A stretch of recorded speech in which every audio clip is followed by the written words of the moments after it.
कई बार कहा है आपको, आज फिर कहते हैं, शिव मंदिर में जाकर गलती मत करना।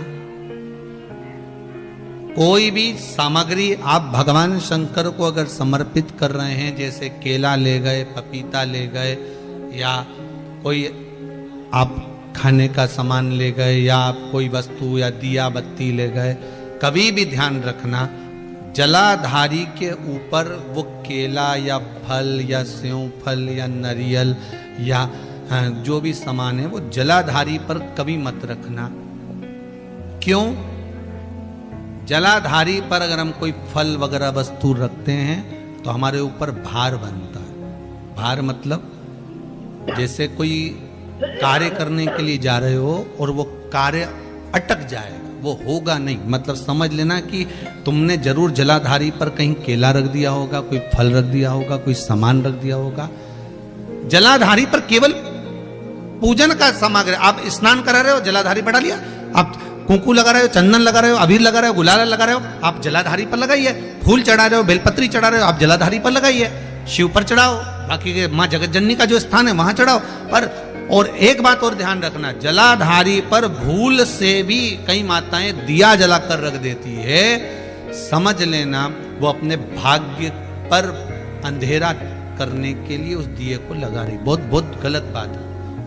उसका वर्णन शिव महापुराण में बहुत, लिंग पुराण के अंतर्गत, नर्मदा पुराण के अंतर्गत और महाराज गर्ग संहिता के अंतर्गत बहुत सी चीजें ऐसी दी गई हैं, जिसके स्कंद पुराण के अंतर्गत भी वर्णन आता है कि अगर नारी दिया लगाना है तो दूर रखे। वो जलाधारी जो है ना, जिसमें पानी बहता है, उसके ऊपर जला हुआ दिया मत रख देना। क्यों? कहते हैं उसके घर के बेटे बेटी, बहू, पोता पोती कभी भी उसे सुख प्रदान नहीं कर सकते।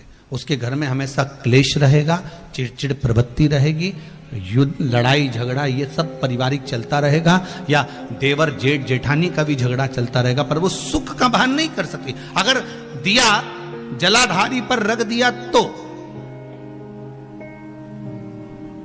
वैसे तो आप सब समझदार हो, आप लोग तो ये गलती नहीं कर सकते होगे, वो तो हम सियोर वालों के लिए कह रहे हैं, हम तो ये गलती नहीं कर।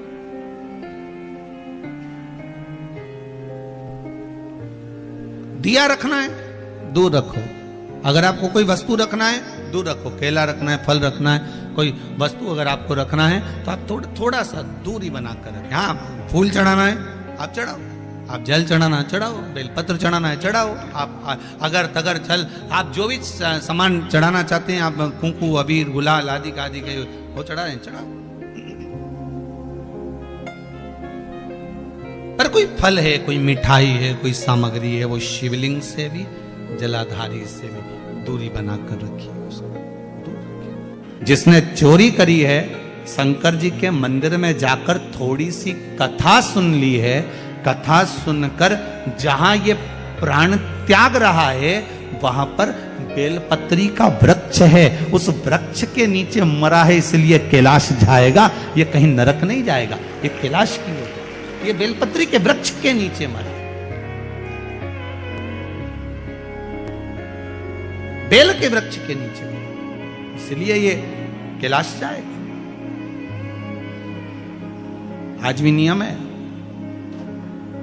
कोई मरता है उसको लेकर जाते हैं, राम नाम सत्य बोलते लेकर जाते हैं। शमशान में जाने पर एक जगह पर उसको विश्राम दिया जाता है। इधर देते कि नहीं देते? इंदौर में देते हैं। एक जगह पर विश्राम दिया जाता है, अर्थी को उतारा जाता है, उतारा करा जाता है, यहाँ उतारो, यहाँ विश्राम दे दो। तो बच्चे पूछते हैं, पापा यहाँ पर ये दादाजी को क्यों उतारा, यहाँ बीच रास्ते में इनको क्यों रोका?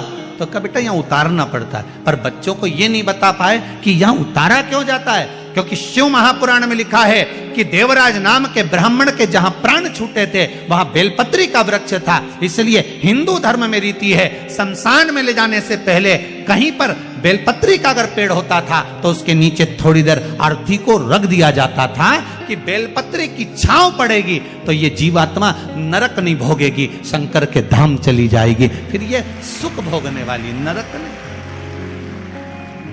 इसको सुख का अनुभव होगा। इसको सुख की प्राप्ति होगी।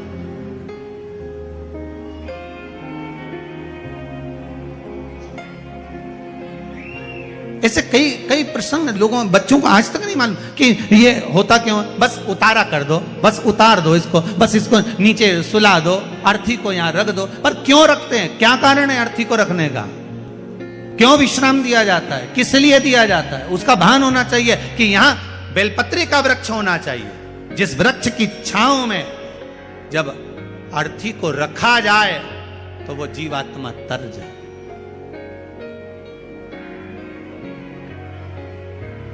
कई लोग कहते हैं गुरुदेव,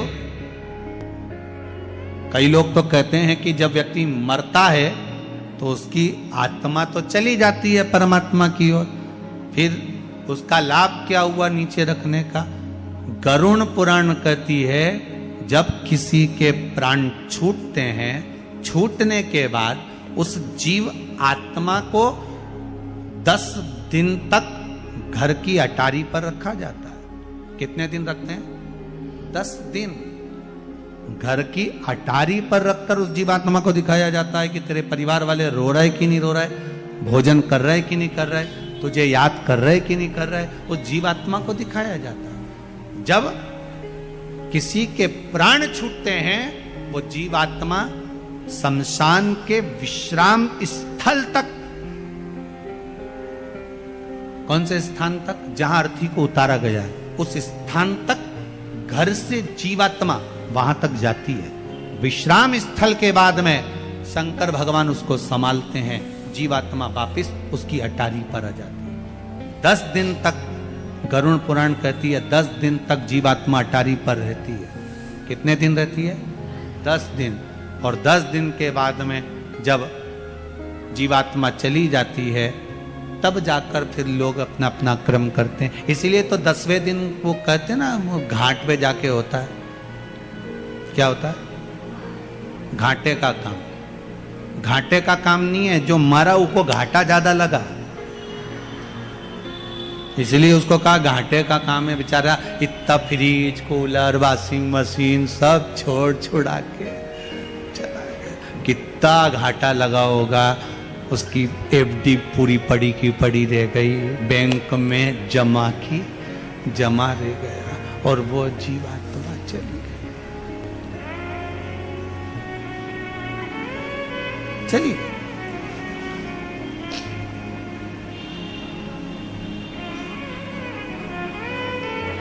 सब पड़ा रह गया।